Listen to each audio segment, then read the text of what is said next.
Innal hamdalillah nahmaduhu wa nasta'inuhu wa nastaghfiruh wa na'udzu billahi min syururi anfusina wa min sayyiati a'malina may yahdihillahu fala mudilla lahu wa may yudlil fala hadiyalah. Asyhadu an la ilaha illallah wahdahu la syarikalah wa asyhadu anna Muhammadan abduhu wa rasuluhu la nabiyya ba'dah. Allahumma shalli wa sallim ala sayyidina Muhammadin wa ala alihi wa sahbihi wa barik wa sallim. Hadirin muslimin muslimat, ikhwan wal akhwat, hafizakumullah.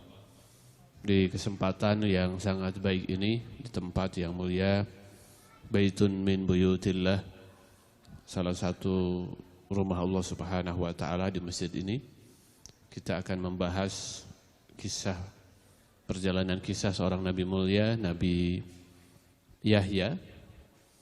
Dan sekilas sudah kita bahas tentang Nabi Zakaria yang merawat Maryam, kemudian lahirlah Nabi Isa dari Maryam tersebut. Kali ini kita akan mengkisahkan seorang nabi mulia, yaitu Nabi Yahya. Dan kemudian ini tentunya bagian dari pelajaran adalah pelajaran tentang kisah.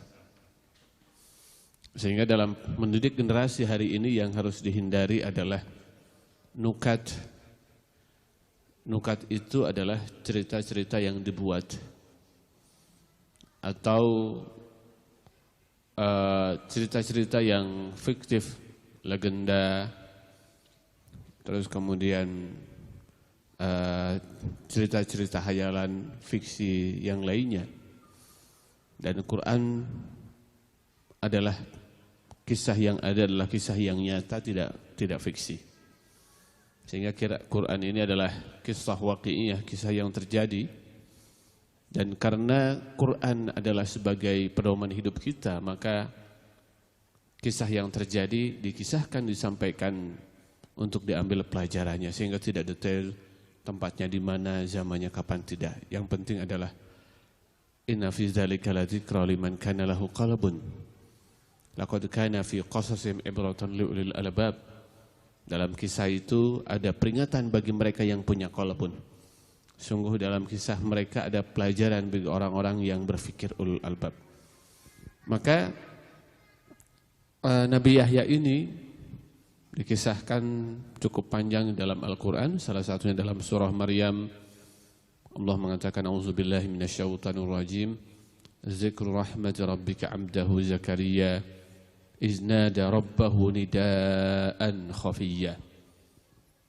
Qala rabbi inni wahanal 'azmu minni washta'ala ar-ra'su syaiba wa lam akum bidu'aika rabbi syakiyya. Nabi Zakaria pada waktu itu usianya sudah 77 tahun. Tentunya ini adalah usia yang cukup tua dan tidak layak, bukan tidak layak, tidak wajar di usia tersebut seseorang memiliki putra. Tapi subhanallah, disinilah ini adalah pelajaran bagi mereka yang sudah lama menunggu kedatangan seorang anak. Jangan pernah berputus asa.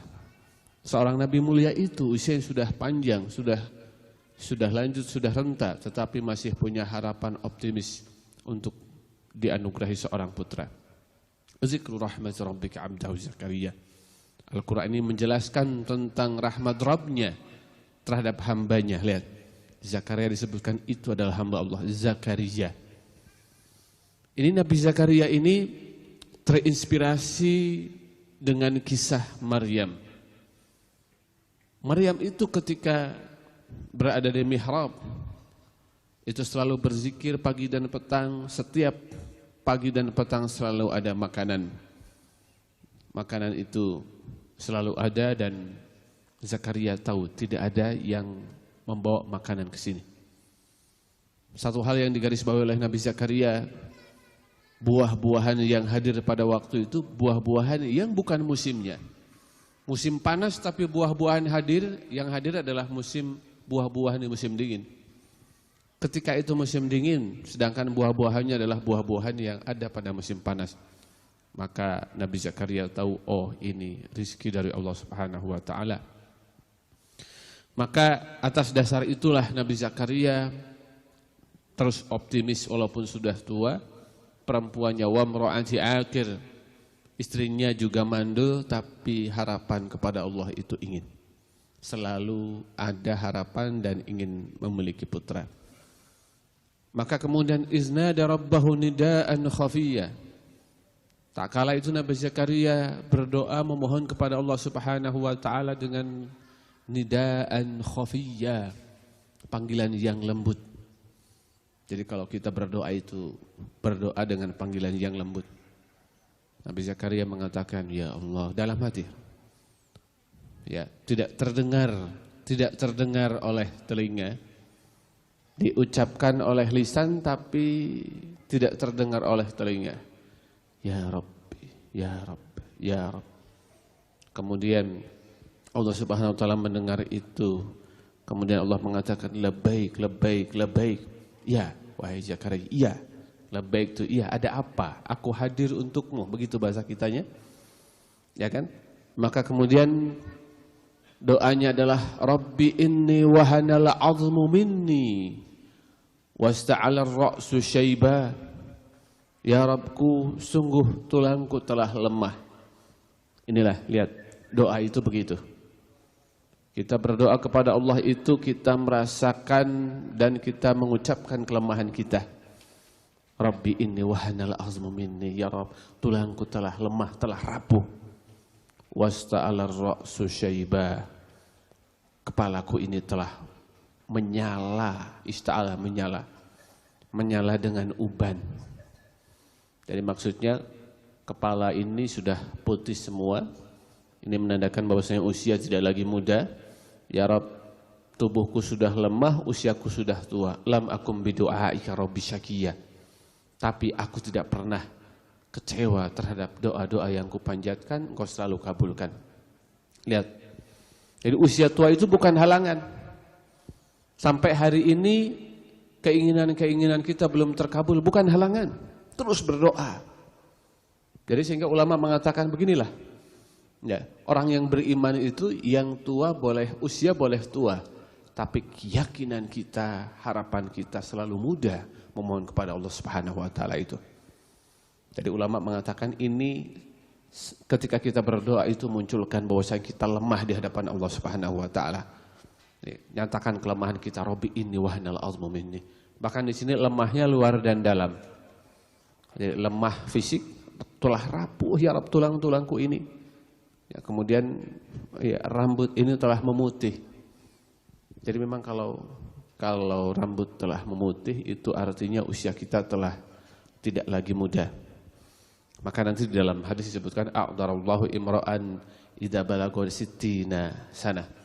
Allah Subhanahu wa taala itu tidak memberikan lagi alasan bagi mereka yang usianya 60 tahun untuk beribadah kepada Allah Subhanahu wa taala. Ini ya. Itu dan usiaku sudah tua, sudah 77 tahun. Wa mra'ati akir, istriku mandul. Jadi kalau laki-laki usia tua rasa-rasanya itu masih ada harapan kalau istrinya subur. Tapi ini suaminya sudah tua, istrinya mandul pula. Ya kan? Maka tidak ada yang bisa menghadirkan itu semua kecuali doa. Ya. Wa inni khiftul mawaliya min wara'i wa kanat imra'ati akira. Lihat. Dan sungguh aku khawatir terhadap kerabatku sepeninggalku. Istriku ini sudah mandul. Fahabli min ladunka waliya ya Rabb. Anugerahkan. Fahabli. Anugerahkan ya Rabb. Waliya, seorang anak dari sisimu. Jadi ini ada pelajaran penting. Ini ketika kita berdoa adalah ketika keinginan-keinginan kita belum terkabul, maka seolah-olah ayat ini merupakan doa taruhan kita dengan Allah Subhanahu wa taala. Anda pernah berdoa begitu tidak? Doa tapi taruhan. Yarisuni wa yarisu min ali Yaqub. Ya Rabb, hadirkan itu. Karena anak itu akan mewarisi kesolehanku dan kesolehan kedua orang tuaku. Kesolehan buyutku, Yaqub, keluarga Yaqub. Waj'alhu rabbi radiyah. Jadikan anak itu adalah anak yang kau ridhoi. Jadi seolah-olah ayat ini mengatakan begini teman-teman. Ya Allah, berikan anak. Jika engkau berikan anak kepadaku, akan kujadikan dia seorang anak yang soleh, akan kujadikan dia pewaris kenabian dan kesolehan leluhurku. Ini ada yang sudah lama belum punya anak, teman-teman? Ada Pak, tapi belum menikah, itu beda lagi ya. Ini yang sudah menikah, belum juga kunjung lahir seorang putra, ini doanya. Bertaruhlah dalam doa itu dengan Allah. Ya Rabb, anugerahkan putra. Jika engkau anugerahkan putra, akan kujadikan dia anak soleh. Aku akan kujadikan dia pewaris kesolehanku dan kesolehan leluhur-leluhurku para nabi itu. Yang unik di sini teman-teman, lihat. Ya, wa mra'ati aqira fahabli min ladunka. Fahabli, anugerahkan min ladunka, dari sisimu. Waliya, seorang anak itu. Jadi sebetulnya kan bisa saja fahabli waliya min ladunka, anugerahkan seorang anak di sisimu, ya kan? Dari sisimu. Tapi di sini Nabi Zakaria mengatakan anugerahkan dari sisimu ya Rabb seorang putra. Lebih mengedepankan dari sisimu daripada putra itu sendiri. Jadi kuat kita, seorang muslim itu harus kuat minta ridho Allah sebelum permintaan itu sendiri. Karena nanti permintaan itu kalau tanpa ridho Allah akan berat. Ya kan? Yarisuni wa yarisu min ali Ya'qub. Nabi itu akan mewarisiku dan mewarisi kenabian dari ayah Ya'qub. Jadi kalau Nabi itu memang tidak mewariskan apa-apa teman-teman. Ya, nahnu ma'asyiral anbiya la nuras ma taraknahu shadaqah. Kita para nabi ini enggak mewariskan apa-apa. Harta enggak ada. Ya, apa yang kami tinggalkan itu sedekah. Ya. Dan ini unik, yarisuni wa yarisu min ali Ya'qub, dia akan mewarisi kesolehanku dan kesolehan keluarga Ya'qub. Tidak dikatakan dia nih ya Rabb akan mewarisi kekayaanku, tidak. Akan meneruskan usahaku, tidak. Akan melanjutkan perjuanganku di dalam harta, tidak disebut harta sama sekali. Ya, Nabi Zakaria mengajarkan kita, anak ini akan kuwarisi kesolehan dariku, melanjutkan kesolehan keluarga para nabi ini. Gitu ya. Begitu. Yarisuni wa yarisu min ali Ya'qub wa ja'alahu rabbi radiyya. Jangan lupa ya Rabb, jadikan dia seorang yang engkau ridhai. Nah ini, maka Allah Subhanahu wa ta'ala, sang pengabul doa itu betul-betul mengabulkan doa. Ya, nanti ada dalam surah yang lain, wa Zakaria iznada rabbahu rabbi la tadarni farda wa anta khairul warisin. Dan ingatlah ketika Nabi Zakaria berdoa, rabbi la tadarni farda ya Rabb, jangan engkau tinggalkan aku farda, sendirian. Ya, wa anta khairul warisin. Ya, engkau adalah khairul warisin, sebaik-baiknya zat yang mewariskan keturunan. Fastajabna lahu, maka kami kabulkan doanya. Kami kabulkan doa Zakaria itu. Wa wahabna lahu Yahya, kemudian kami hibahkan, kami anugerahkan kepada Zakaria Yahya, seorang nabi yang namanya Yahya. Wa aslahna lahu zaujah, bahkan Nabi Yahya itu dalam Quran yang lain, ayat yang disebutkan lam naj'al lahu min qablu samiyya, belum ada seorang nabi pun yang namanya Yahya. Sebelum itu ya, itu belum ada nabi yang namanya Yahya. Sebagaimana Nabi Muhammad juga belum ada itu di zaman itu seorang nabi yang namanya Muhammad. Ya, ketika Rasulullah SAW itu masa mudanya, ketika masa muda kemudian melakukan perjalanan ke Syam itu, dicegat oleh para pendeta itu kemudian dikatakan ini akan menjadi seorang nabi, gitu ya. Dan ini ketika masih kecil dibawa oleh kakeknya. Ini, dan Nabi Muhammad itu adalah nama Muhammad itu nama yang belum dinamai oleh siapa-siapa, sehingga mendengar sebelumnya telah ada kalimat dari para ahli kitab itu bahwasanya ada seorang nabi yang namanya Muhammad, sehingga ada beberapa orang yang menamakan putranya itu dengan Muhammad. Kurang lebih sejarah mengatakan ada 4 orang yang dinamai asal punya anak namanya Muhammad. Yang ini asal punya cucu namanya Muhammad, 4 orang. Kenapa? Karena mereka berharap ya dengan nama itu yang anaknya tersebut cucunya akan menjadi nabi. Ternyata nabi itu turun dari cucu dari jalur Abdul Muttalib, cucunya beliau Abdul Muttalib itu. Nah, ini juga lam naj'al lahu min qablu samiyya, belum pernah ada orang yang namanya Yahya itu. Dan ini doanya adalah Rabbi la tadarni farda wa anta khairul warithin. Dan doa ini silahkan dibacakan oleh mereka yang belum punya keturunan. Rabbi la tadarni farda wa anta khairul warithin. Yang unik adalah ayat berikutnya hadirin, ayat 90. Jadi Nabi Zakaria itu adalah seorang yang soleh, yang selalu berdoa. Soleh, orang yang subhanallah, orang soleh ini sujud, ruku, sujud dalam munajatnya, dalam tahajudnya ini memohon kehadiran seorang anak. Maka fastajabna lahu, kami kabulkan. Wa wahabna lahu Yahya, kuberikan dia seorang putra namanya Yahya. Yang unik ini, wa aslahna lahu zaujah, dan kami perbaiki istrinya. Sehingga kenapa dikatakan unik? Karena ulama ahli tafsir mengatakan kami perbaiki istrinya, itu ada 2 makna. Pertama adalah kami perbaiki istrinya, karena memang dulunya mandul, dengan doa ini tiba-tiba kemudian sembuh, subur dan melahirkan putra. Itu makna pertama. Makna kedua adalah wa aslahna lahu zaujah, kami perbaiki istrinya. Ini artinya adalah istri Nabi Zakaria dulunya tidak soleh. Setelah rajin ibadah, selalu bermunajat, berdoa, istrinya menjadi istri yang solehah. Istrinya tidak solehah dulunya, sekarang solehah. Jadi para bapak kalau ingin istrinya solehah, rajin ibadah, munajat ibadah, setelah rajin ibadah, munajat, istrinya solehah. Jadi penting sekali istri yang soleh itu, Bu. Jadi ibu kalau ngomel 5 menit saja, itu ya, bapak-bapak nggak bisa tidur. Ngomel setengah jam bisa-bisa stroke. Ya kan?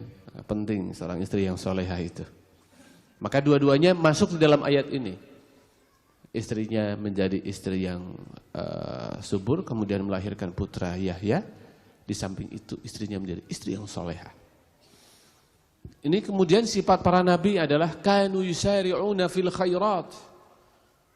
Generasi nubuah itu mereka yusari'una fil khairat, berlomba-lomba, yusari'una, mereka berlomba-lomba fil khairat, berpacu dalam kebaikan.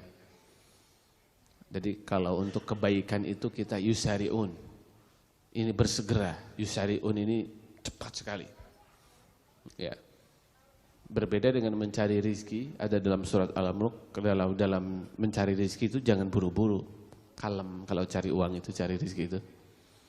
Ya, famshu fi manakibiha, famshu fi manakibiha wa kulu mir rizkihi. Famshu fi manakibiha, cari rizki itu, famshu fi manakibiha, berjalanlah di muka bumi ini. Jadi kalau cari rizki jangan lari-lari di muka bumi, ya kan? Justru kalau lari-lari rezeki itu bisa luput karena terlalu cepat. Kalau cari rezeki pelan saja.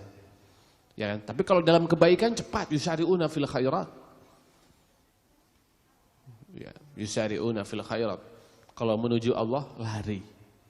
Menuju taubat lari, fafirru ilallah. Berlarilah kepada Allah. Ya, dalam ibadah bersegera. Bertaubat lari untuk taubat. Hijrah, lari untuk hijrah. Begitu ya. Kalau sholat jangan lari-lari. Ya, disebutkan kalau sudah dikumandangkan qomat fa'tu ilaiha wa antum bisakinatin wa waqar, datangi sholat itu bisakinah dengan tenang, wa waqar, tenang dan apa ya, sakinah itu tenang, waqar itu pelan, tenang dan pelan. Begitu ya. Wa kanu yad'unana raghaban wa rahaba, berdoa itu harus raghaba, penuh harap, rahaba, khawatir, harap-harap cemas. Wa kanu lana khashi'in, lihat generasi para nabi itu kalau berdoa itu khasyiin, khusyuk. Khusyuk itu nikmat teman-teman. Ini yang kemudian hilang di generasi kita. Maka kemudian ada dalam hadis awalu ma yurfa' min ummatil khusyuk. Yang pertama kali diambil dari umatku itu adalah khusyuk. Nabi Zakaria dan nabi-nabi yang lain wa kanu lana khasyiin, sangat khusyuk dalam ibadah itu. Kalau kita sudah mulai hilang, sehingga dalam hadis tadi sebagaimana saya sampaikan tadi, itu yang pertama kali diambil dari umatku adalah khusyuk. Bertasbih, Nabi Zakaria selalu bertasbih. Fa kharaja ila qaumihi minal mihrab fa waha ilaihim an sabbihu bukratan wa ashiya. Afan, ini sifat Nabi Zakaria itu ya begitu. Datang ke mihrab kemudian ya, memberi isyarat kepada mereka agar bertasbih pagi dan petang. Jadi subuh, setelah sholat subuh itu yang panjang tasbihnya. Ya, dalam doa yang maksur subhanallah wa bihamdihi adada khalqihi wa radha nafsihi wa zinata arsyihi wa midada kalimatih. Ini doanya Sofiyah. Sofiyah binti Huyai bin Akhtab itu berdoa bertasbih dari mulai subuh sampai waktu duha sebelum zuhur makan. Kemudian Rasulullah bertanya, dan engkau sedang apa Sofiyah? Saya sedang bertasbih Rasul.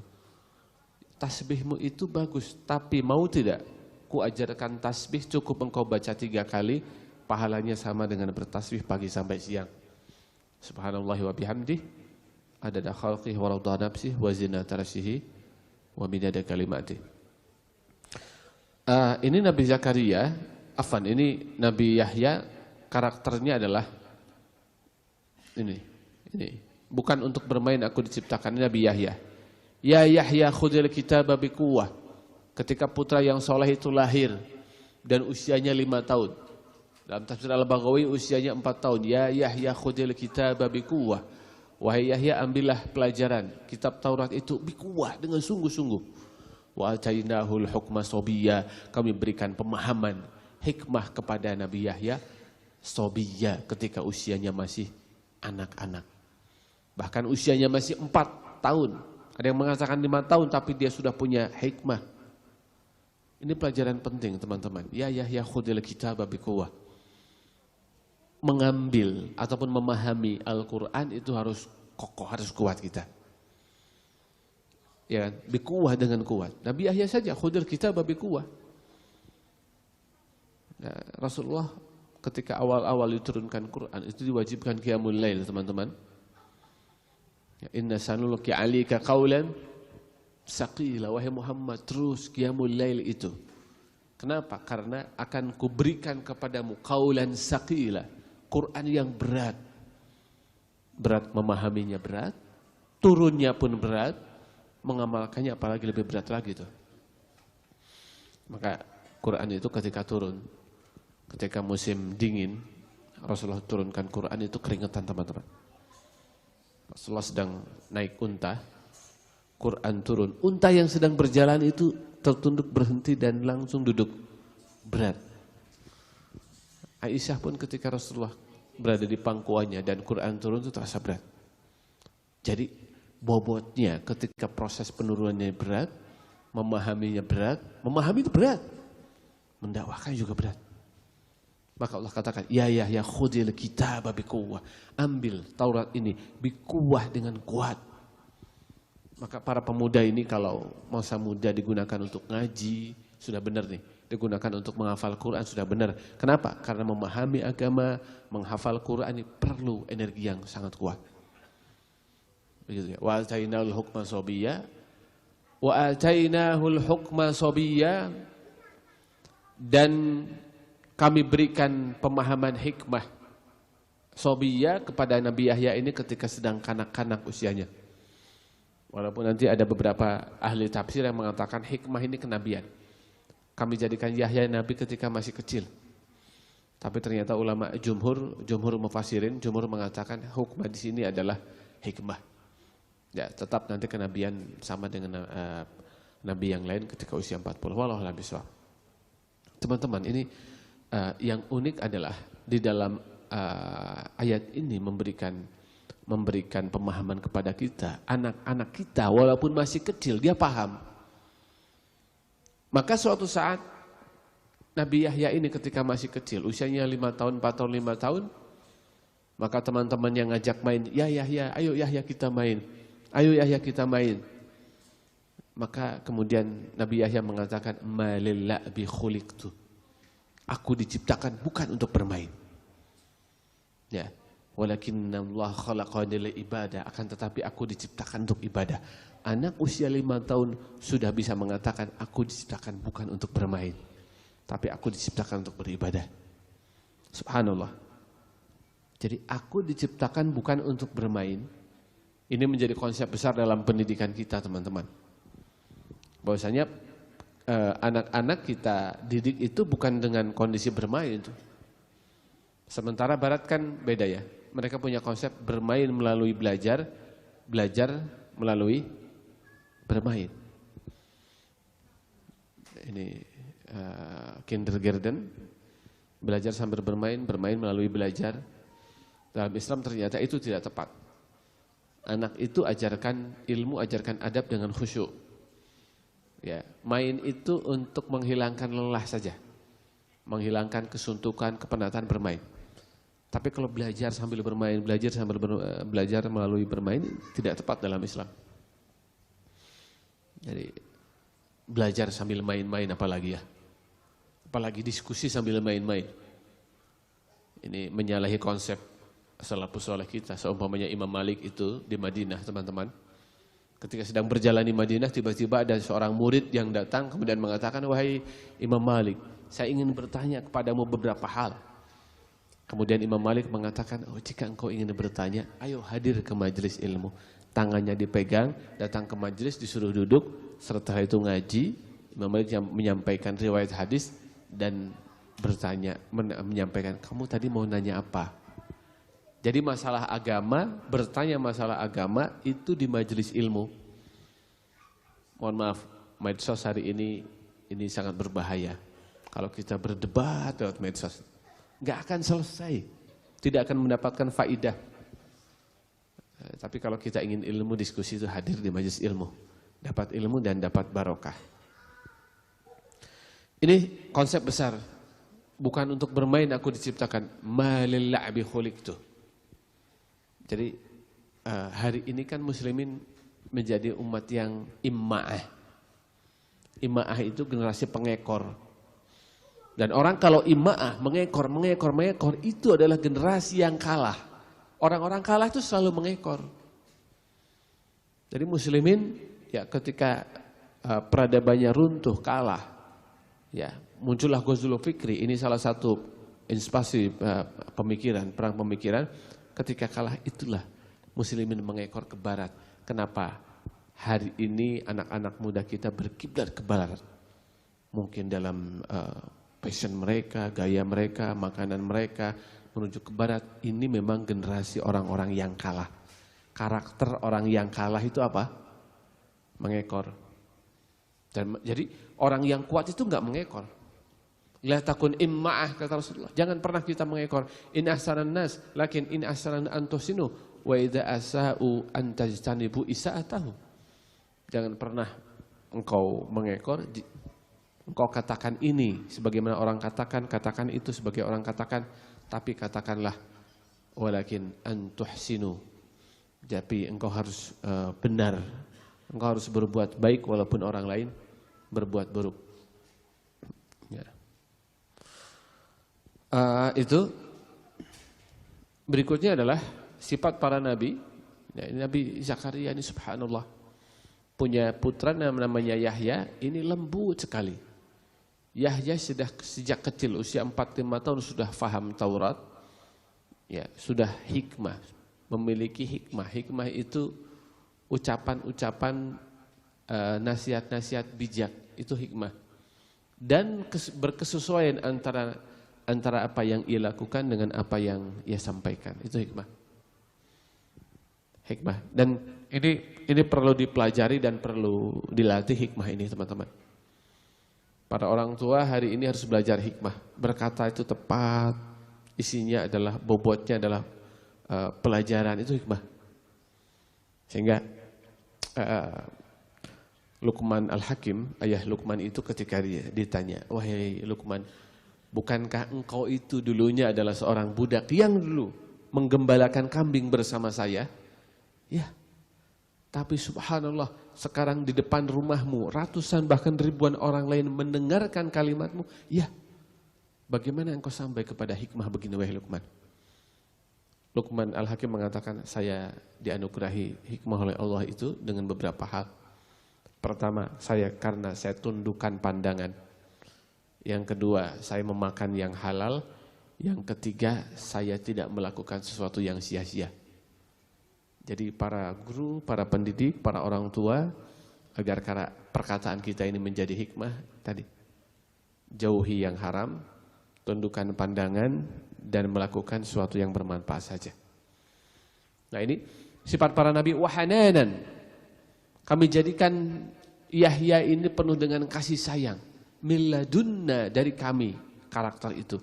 Wazakah, dan kami jadikan dia orang yang bersih. Bersih hatinya, tutur katanya, perbuatannya. Wakana taqiyya, dia adalah seorang yang bertakwa. Maka Hanan ini lembut dan kasih sayang ini teman-teman.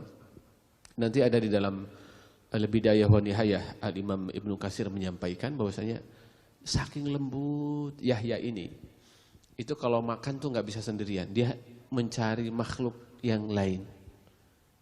Ya, ini termasuk seorang nabi yang sering makannya itu dengan binatang.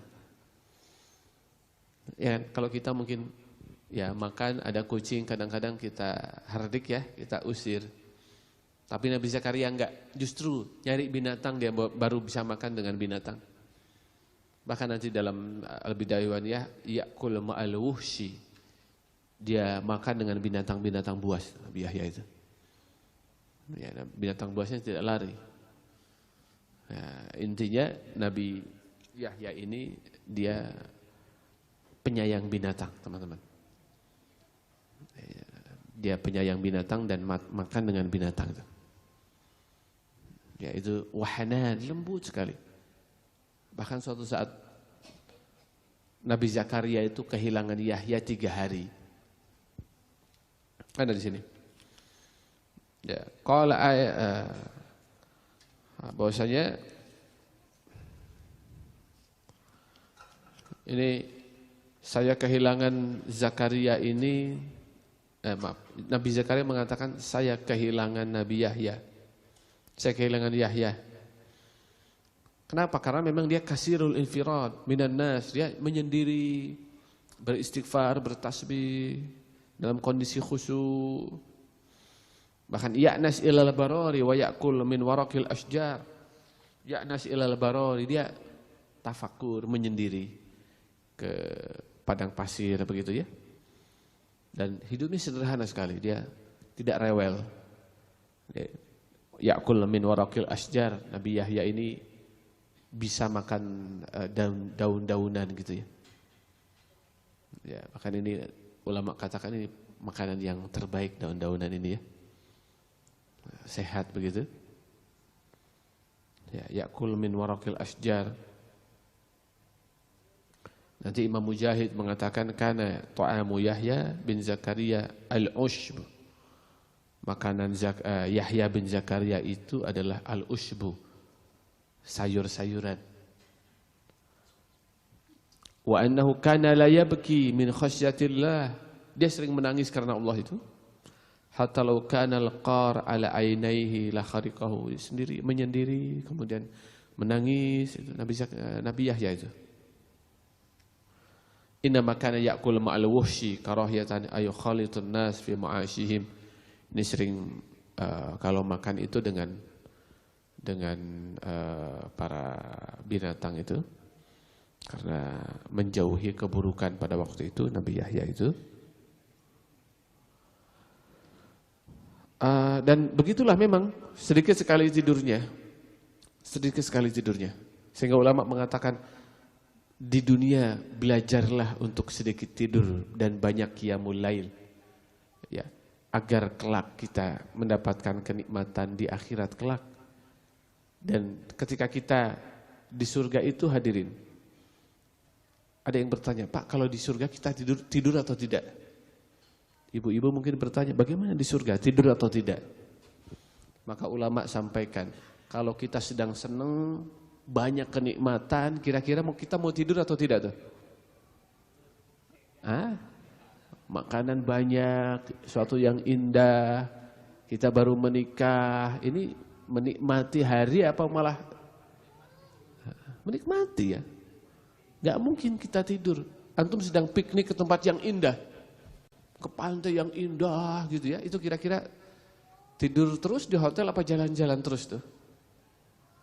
Jalan-jalan kan? Kalau mau tidur di rumah aja. Kalau di surga nggak mungkin rasanya kita mau banyak-banyak tidur. Kita akan menikmati keindahan gitu ya, menikmati makanan, menikmati kebersamaan begitu. Hadirin teman-teman, kita lanjutkan kajian kita.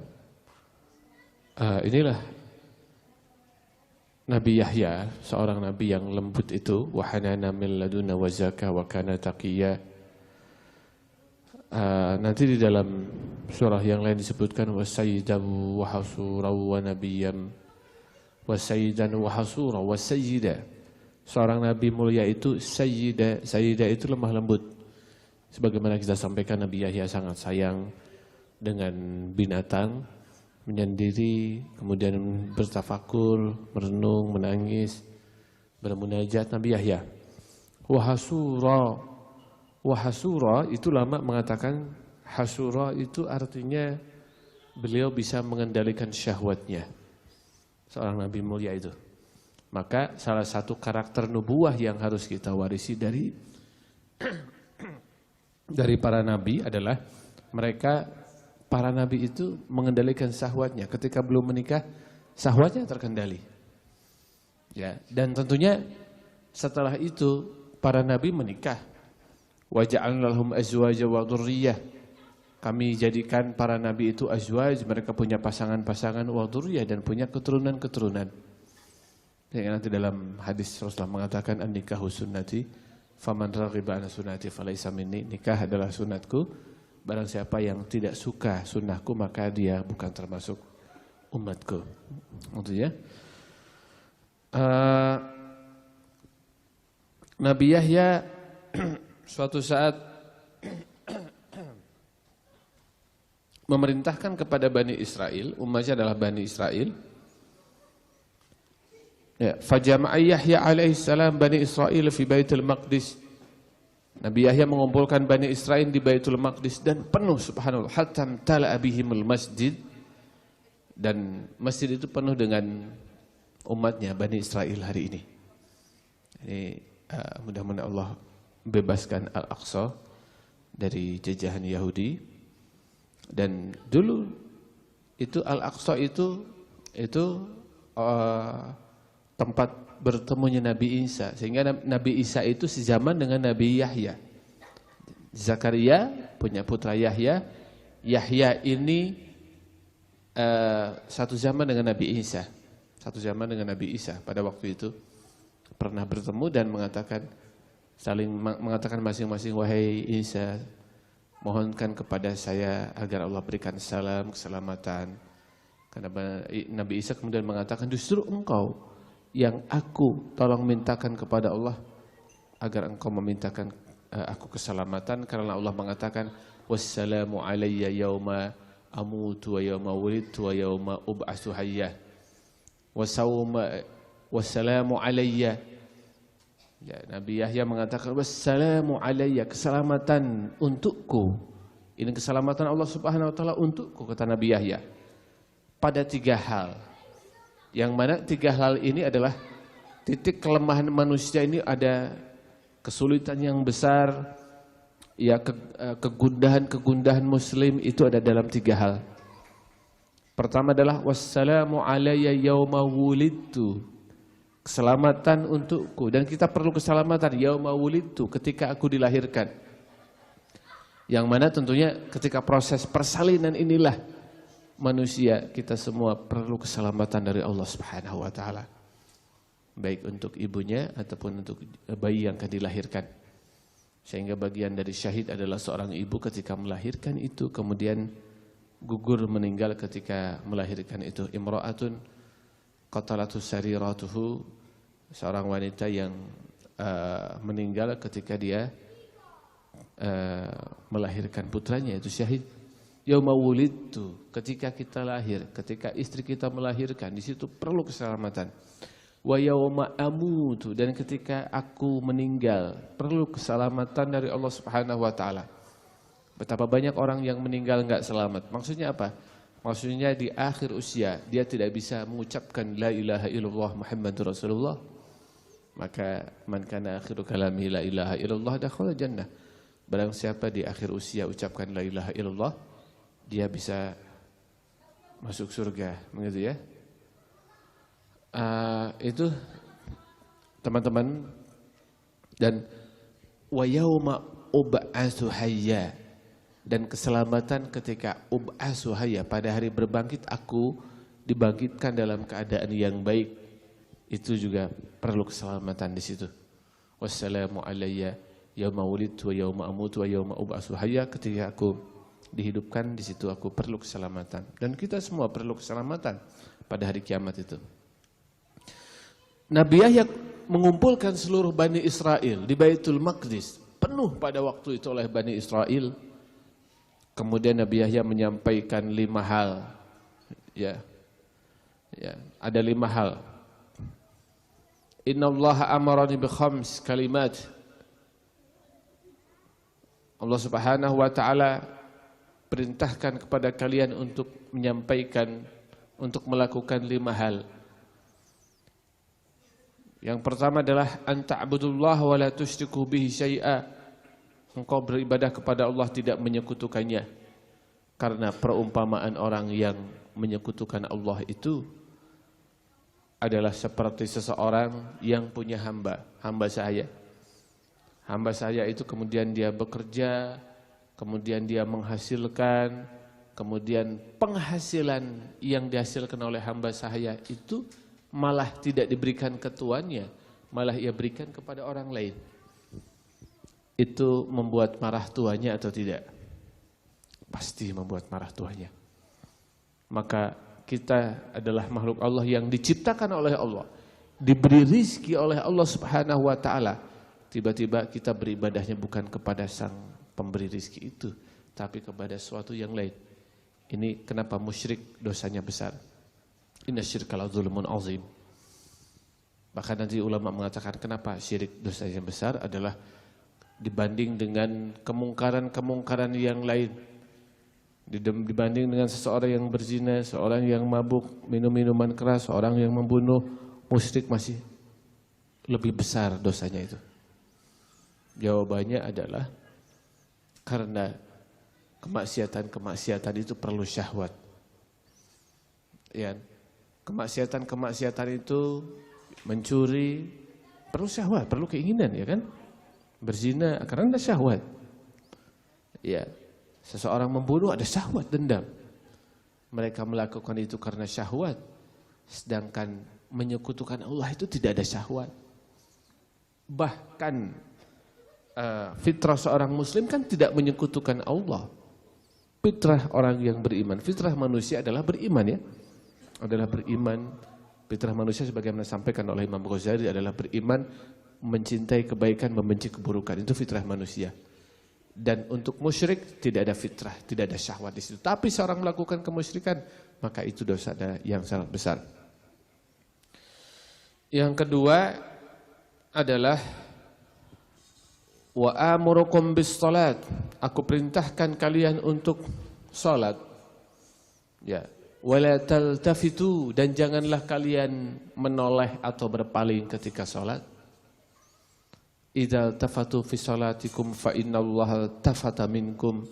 Ketika kalian salat itu berpaling, menoleh, maka Allah akan berpaling kepada kalian.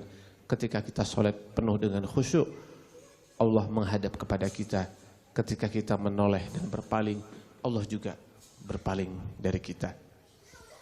Maka Nabi Yahya mengajarkan kita untuk khusyuk di dalam salat, teman-teman. Khusyuk, nikmat.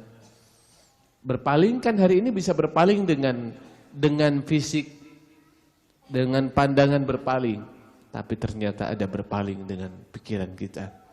Kita hadir di sini tapi pikiran kita sedang di rumah kita, sedang di kosan kita, mahasiswa. Oh iya itu pakaian masih direndam, belum dicuci, misalkan begitu misalkan. Para bujangan kan begitu.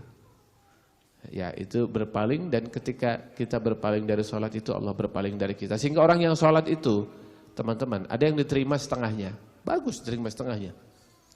Ada yang diterima seperempatnya, ada yang diterima sepertiganya, ada yang diterima seperenamnya, ada yang diterima seperdelapannya, tergantung kekhusyuan. Yang khusyuk itu yang diterima. Begitu. Yang ketiga, Nabi Yahya mengatakan wa amurukum bis sadaqah, dan aku perintahkan untuk sedekah. Perumpamaan orang yang bersedekah itu adalah seperti seseorang yang sudah diikat kepala dengan tangannya diikat, kemudian dia sudah diseret mau masuk ke neraka, tetapi dengan sedekah tersebut seseorang membebaskan dirinya. Jadi antum hari ini ketika bersedekah, berwakaf, memberikan infak fisabilillah, itu pada hakikatnya sedang memerdekakan dirinya dari api neraka itu sendiri. Jadi filosofi sedekah itu begitu. Yang keempat, Allah perintahkan kepada kalian wahai Bani Israel. Allah Subhanahu wa taala perintahkan. Yang pertama apa? Beribadah kepada Allah, tidak musyrik. Yang kedua, perintahkan untuk sholat, jangan menoleh. Ya. Yang ketiga, diperintahkan untuk sedekah. Perumpamaan orang sedekah adalah seperti orang yang memerdekakan dirinya dari diseret ke neraka itu. Yang keempat, Allah perintahkan kalian untuk berzikir kepada Allah Subhanahu wa taala. Dan berzikir ini ahsanu ma yakunu minasyaitan. Ya. Ahsanu ma yakunu minasyaitan itu adalah orang yang sangat terjaga dari gangguan setan. Jadi perumpamanya adalah seperti seseorang yang tertawan, dikejar-kejar oleh musuh, tapi dia berlindung ke satu benteng yang sangat kokoh. Dan zikir itu adalah seperti orang yang dikejar oleh setan, tapi dia berlindung ke benteng yang sangat kokoh. Jadi hisnul muslim, benteng muslim itu adalah zikir. Semakin kokoh kuat zikirnya, semakin terlindungi dari setan. Semakin lalai, semakin jarang zikirnya, dia keras hatinya, setan mudah masuk. Jadi itu sebetulnya 5 ya. Pertama, beribadah kepada Allah, tidak musyrik. Allah perintahkan sholat, Allah perintahkan sedekah, dan yang kelima, Allah perintahkan untuk berzikir. Nanti di dalam surat Maryam, ansabbihuhu bukratan wa asyiya. Allah perintahkan untuk bertasbih, kata Nabi Yahya. Allah perintahkan bertasbih bukratan wa asyiya, pagi dan petang. Baik teman-teman, itu yang dapat disampaikan, mudah-mudahan manfaat untuk kita semua. Aku qouli hadza wa astaghfirullah li wa lakum. Assalamualaikum warahmatullahi wabarakatuh.